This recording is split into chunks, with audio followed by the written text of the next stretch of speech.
We're going to do take you through two final tricks of the trades, I like to call them. Two things that we practice a lot here at this school is sticking and stalling.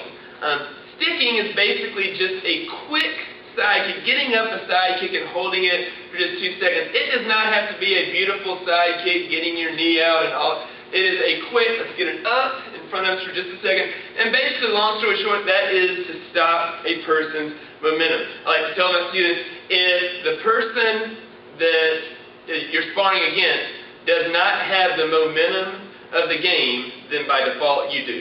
So it's to mess up their combinations of things, get something up in their way. If he was throwing just a simple, let's say, combination of front kicks, round kicks, and he's coming at me, I'm backing up, whatever, I'm getting that in his way just to make sure that he can't simply go through. Now, again, it only needs to be held for a second or two.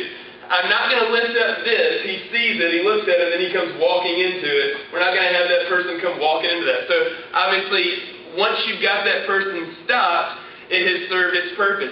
If you're lucky and they run into it as you're going, that's great, you get a point, but the purpose of it is to stop that individual. What you can do, he'll grab the target for me, is you can just practice. He just starts to take a step forward with it, and let's get my legs up in front of it again. And all we're going to do is just practice having that for just a split second. Now, the other side of that is stalling. Stalling is when you have a lead in the match, it needs to be at least 2 or 3 points. Stalling on a 1-point lead, dangerous. Now, with that in mind, 2 points, 3 points, keep in mind your time. They say hands up, ready, go for the beginning of the match. I slide in and kick him in the head. I'm up 2-0.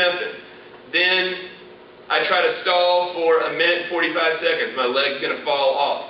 I'll be worn out. So you've got to know your time. But stalling is simply in place, throwing multiple techniques, and making it so that person does not want to come in or can't seem to find a way in.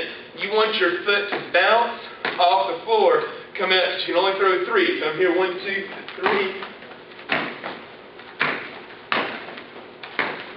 And that's all I'm doing. And when I know that there's only about 20 seconds left or so, 30 seconds left maybe, and I've got 2 or 3 points up, I can start wasting time. I can start stalling and use that clock to my advantage.